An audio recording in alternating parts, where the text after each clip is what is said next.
محترم خواتین و حضرات، قرآن مجید اور ہمارا دین جس قدر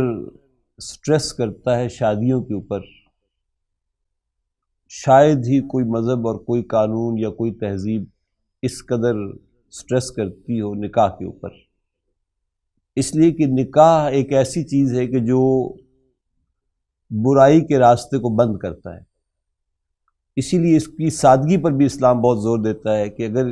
جتنا آپ اس کو سادہ اور آسان بناتے چلے جائیں گے، اتنا ہی جو برائی والا معاملہ ہے وہ مہنگا ہوتا چلا جائے گا اور مشکل ہوتا چلا جائے گا۔ نکاح کو اگر آپ مہنگا کرتے چلے جائیں گے، جیسے کہ آج فی زمانہ ہمارے ہاں یہ ہو چکا ہے کہ شادیوں کی رسمیں اتنی مہنگی ہو گئی کہ نکاح گویا کہ دشوار تر ہوتا چلا جا رہا ہے۔ اسی دشواری میں جہاں مہنگائی اور رسم و رواج ہیں، وہاں ایک رسم و رواج یہ بھی ہے ہمارے ہاں بدقسمتی سے آ گیا کہ مختلف راجپوتوں سے باہر شادی کرنے کو تیار نہیں، سیدوں سے باہر شادی کرنے کو تیار نہیں۔ یہ چیز کہیں رک کر سوچنے کی ضرورت ہے کہ کیا اسلام ذاتوں کو پنپانے کے لیے آیا تھا، ان کے پنپنے کے لیے راستہ ہموار کرنے آیا تھا، یا وہ اسلام جو تھا وہ ان دشواریوں کو مٹانے کے لیے آیا تھا؟ ظاہر ہے کہ رسول اللہ صلی اللہ علیہ وسلم کی سیرت سے اگر ہم دیکھیں تو حضور صلی اللہ علیہ وسلم نے خود بھی ایک سے زیادہ نکاح کیے۔ یہ بھی آج خاص طور پہ انڈو پاک میں بہت بڑا مسئلہ ہے کہ اگر کوئی دوسرا نکاح کرنے کے لیے کسی ضرورت کے تحت بھی کرنا ہو تو تقریباً ناممکن ہے وہ ہمارے لیے۔ اسی طریقے سے برادریوں سے باہر نکاح کرنا، یہ بھی گویا کہ جیسے گناہ کبیرہ ہو، کوئی زنا کرنے کے مترادف اس طرح کا معاملہ ہے۔ قرآن مجید نے ایک ہی اصول بتایا، صرف فرمایا کہ الخبیثات للخبیثین، یعنی گویا کہ یہ میرٹس ہیں،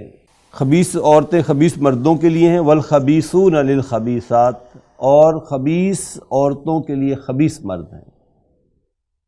ہاں، والطیبات للطیبین، پاکیزہ عورتیں پاکیزہ مردوں کے لیے ہیں،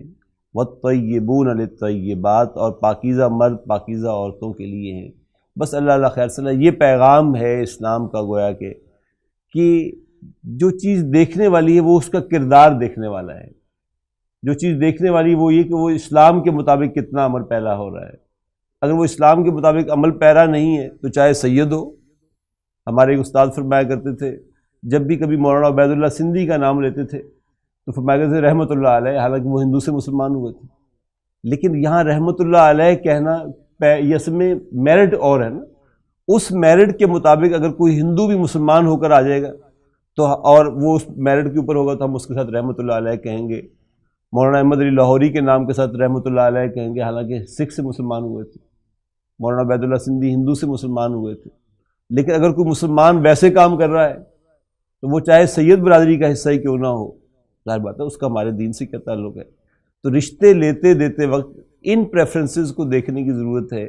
نہ کہ ان پریفرنسز کو دیکھنے کی ضرورت ہے کہ اس کا تعلق لڑکی کا کس برادری کے ساتھ ہے یا لڑکے کا کس برادری کے ساتھ ہے۔ ہمارے ہاں تو یعنی شیخ کی شادی شیخ کے ساتھ ہو سکتی ہے، راجپوت کی راجپوت کے ساتھ ہو سکتی ہے، جاٹ کی جاٹ کیا ہو سکتی ہے، عوانوں کے گھروں سے باہر نہیں نکلتے۔ تو میں سمجھتا ہوں کہ اس کی ایک تو عذر قرآن بھی اس کی کوئی حیثیت نہیں ہے،